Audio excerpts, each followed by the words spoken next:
Salut toi, j'espère que tu te portes bien.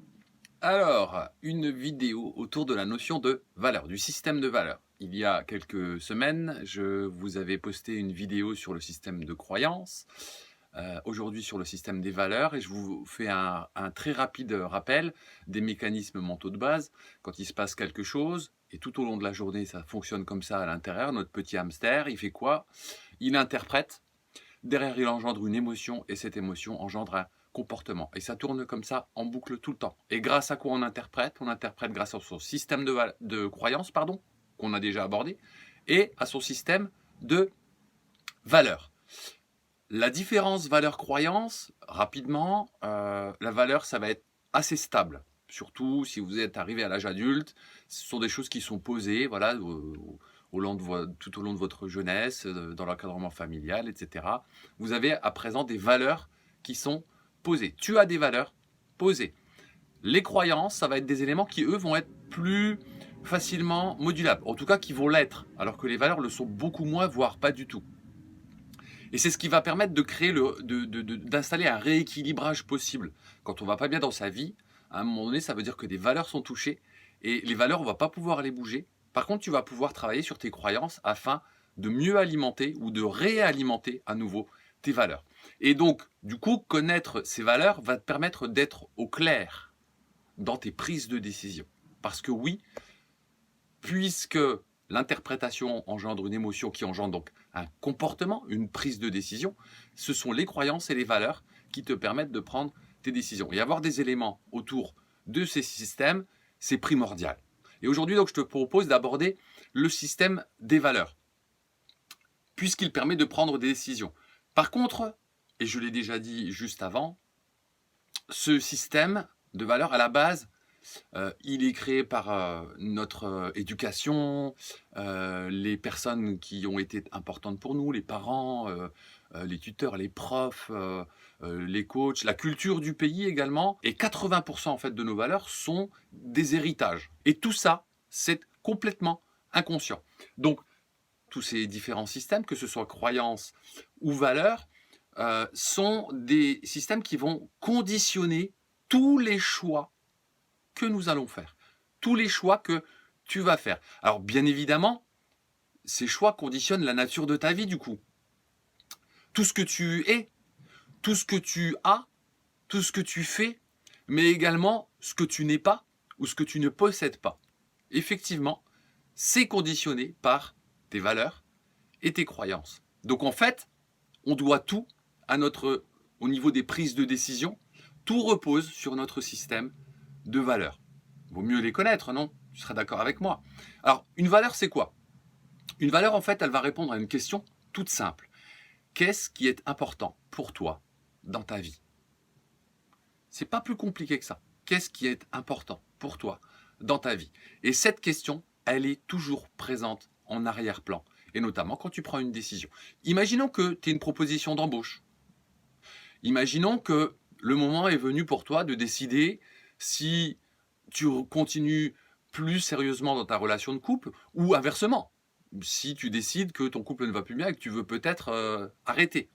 Quel que soit le sujet, à la base de ta décision, il y aura ton système de valeurs. Le système de valeurs a donc une importance fondamentale. Et je te propose ici un exercice assez simple pour découvrir quelles sont tes valeurs. Donc, je vais te donner l'explication de l'exercice et tu pourras couper la vidéo, faire ton exercice pour ensuite venir, si tu le souhaites, écouter la suite. Cet exercice, c'est l'exercice des mentors. Je l'utilise dans l'accompagnement que je mets en place en général pour des personnes qui souhaitent se reconvertir ou pour l'orientation scolaire, pour apprendre en fait à la personne à se connaître. J'appelle ça l'exercice des mentors. Tu choisis 3 personnes, 3 personnages, réels ou fictifs, d'accord? Des personnes qui t'inspirent, des personnes que tu aimes, des modèles, d'accord? Des gens inspirants pour toi. Tu choisis 3 personnes et pour chaque personne, tu vas chercher 3, 4 qualités dans un premier temps. C'est-à-dire que tu dis il ou elle, il est ou elle est, et puis ben voilà, gentille, courageuse, bienveillante, etc. D'accord?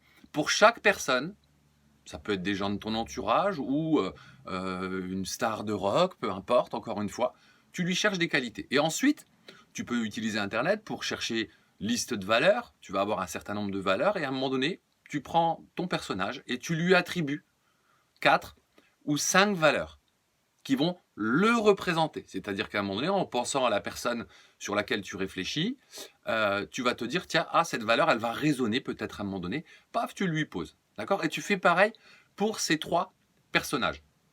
Une fois que tu as ces qualités et ces valeurs, tu vas faire un regroupement. Tu vas déjà vérifier celles qui apparaissent à plusieurs reprises. Ça va vouloir dire sûrement qu'elle est forte chez toi. Ensuite, tu fais en sorte peut-être de regrouper certaines valeurs. L'idée, c'est que tu réduises progressivement la liste à une dizaine de valeurs. Alors, tu peux t'y prendre différemment. Soit tu n'as pas beaucoup de valeurs et tu vas chercher dans les qualités.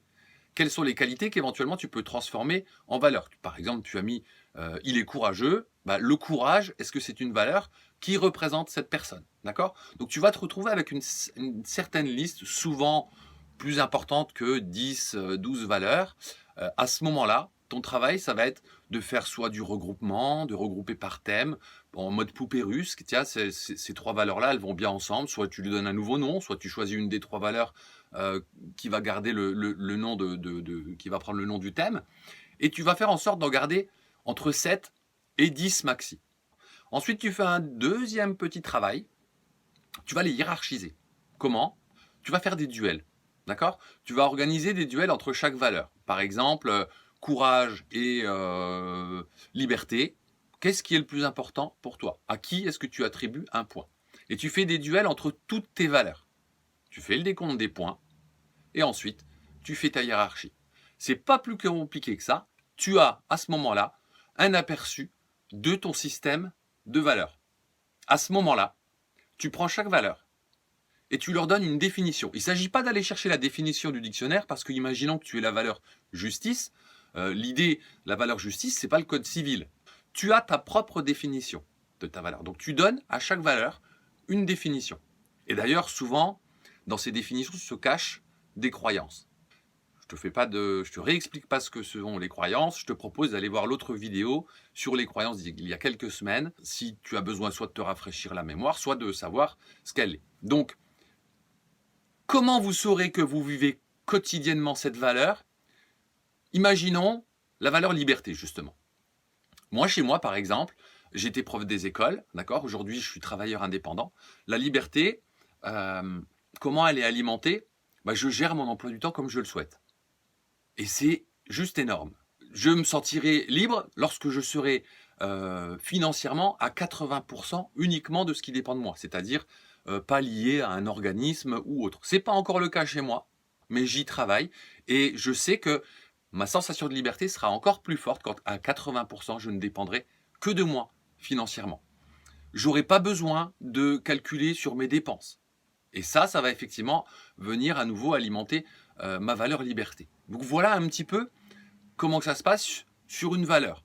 C'est-à-dire qu'à un moment donné, la définir, ça va me permettre de savoir comment aussi l'alimenter. D'accord? Et s'il n'y a pas de bonne ou de mauvaise réponse, ou plutôt il n'y a que des bonnes réponses, parce que c'est très personnel.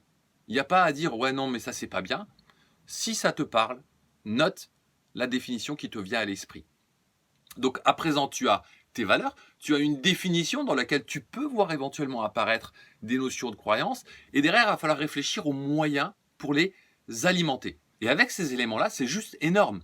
Parce que quand tu doutes, quand tu as une décision à prendre, tu te retournes vers tes valeurs et tu peux savoir, en réfléchissant par rapport à tes valeurs, quelle va être la décision le plus en accord avec ton système de valeurs. Alors, un autre élément très important que je souhaite aborder, c'est la notion de conflit. Le conflit, il est également très souvent lié à la notion de valeur, au système de valeurs. Souvent, lorsqu'on est en conflit, voire presque, moi je dirais même toujours, un conflit avec quelqu'un, c'est un conflit de valeurs. Souvent, on se heurte aux valeurs des autres. Quand je suis en conflit avec quelqu'un, si je souhaite être efficace, voilà la question que je dois me poser. Quelle est la valeur de la personne avec laquelle je me confronte? Et pour la personne en face, qu'est-ce qu'il vient égratigner comme valeur pour qu'il m'énerve à ce point? Et à ce moment-là, tu as la possibilité de communiquer avec la personne par rapport à cette notion de valeur. C'est souvent d'ailleurs ce qui se passe avec nos amis.